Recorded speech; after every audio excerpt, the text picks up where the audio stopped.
সূরা বাকারা আয়াত ২৬। অর্থ ও বিবরণ। নিশ্চয়ই আল্লাহ তো মশা অথবা তার চেয়েও ক্ষুদ্র কোনো বস্তুর উদাহরণ দিতে লজ্জাবোধ করেন না। অতএব যারা ঈমানদার তারা জানে যে এ সত্য তাদের প্রতিপালকের নিকট থেকে এসেছে। কিন্তু যারা অবিশ্বাসী তারা বলে যে আল্লাহ কি উদ্দেশ্যে এ উদাহরণ পেশ করেছেন। আসল ব্যাপার হল তিনি এর দ্বারা অনেককেই বিভ্রান্ত করেন, আবার অনেককেই সৎপথে পরিচালিত করেন। বস্তুত তিনি ফাসিকদের ছাড়া আর কাউকে বিভ্রান্ত করেন না।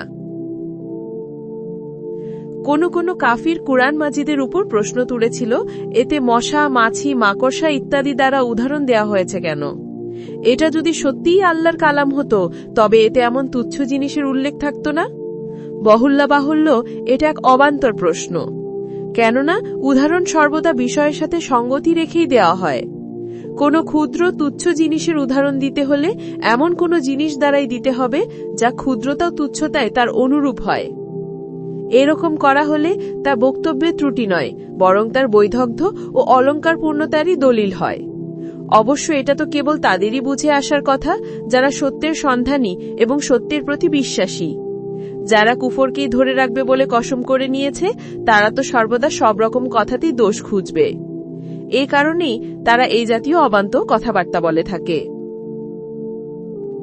সুন্দর সুন্দর ইসলামিক ভিডিও পেতে সাবস্ক্রাইব, ফলো করে রাখুন।